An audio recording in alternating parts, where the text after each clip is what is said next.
പതിവ് തെറ്റിക്കാതെ ഇത്തവണയും സർക്കാരിന്റെ ഉത്രാടക്കിഴി താലൂക്ക് ആശുപത്രിക്ക് സമീപം ശ്രീലകം ഇല്ലത്തിലെത്തി. പതിവ് തെറ്റിക്കാതെ ഇത്തവണയും സർക്കാരിന്റെ ഉത്രാടക്കിഴി താലൂക്ക് ആശുപത്രിക്ക് സമീപം ശ്രീലകം ഇല്ലത്തെത്തി.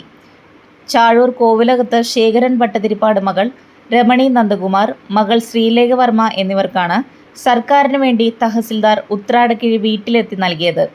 കൊച്ചി രാജവംശത്തിലെ പിൻതലമുറക്കാരായ സ്ത്രീജനങ്ങൾക്ക് ഓണം ആഘോഷിക്കാനായി കൊച്ചി രാജാവ് നൽകി വന്നിരുന്ന സമ്മാനമാണ് ഉത്രാടക്കിഴി. 10 വയസ്സിന് മുകളിലുള്ള പെൺകുട്ടികൾക്കാണ് ഉത്രാടക്കിഴി നൽകുന്നത്. രാജഭരണത്തിന് ശേഷം ഈ പതിവ് സർക്കാർ ഏറ്റെടുത്തു. ആദ്യകാലത്ത് 14 രൂപയായിരുന്നു ഉത്രാടക്കിഴിയായി നൽകിയിരുന്നത്. ഇപ്പോൾ 1000 രൂപയാക്കി ഉയർത്തി. Tahsildar KA Jacob, deputy tahsildar PS Jayadevan, കിഴക്കേ ചാലക്കുടി വില്ലേജ് ഓഫീസർ MJ ആൻഡു എന്നിവരുടെ നേതൃത്വത്തിലാണ് ഉത്രാടക്കിഴി നൽകിയത്. കൊച്ചി രാജവംശത്തിലെ പിന്തുടർച്ച പിൻതലമുറക്കാരിയായ രമണി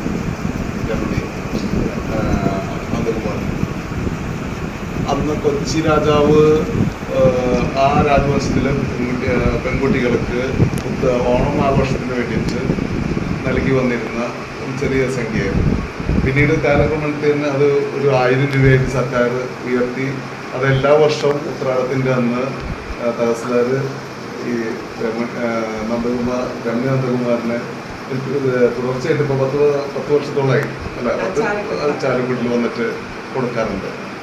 അപ്പോൾ ഉത്രാടം ഓണം ആഘോഷത്തിന് വേണ്ടിയിട്ട് ഈ തവണയും സർക്കാരിൻ്റെ ഉത്രാടക്കിഴി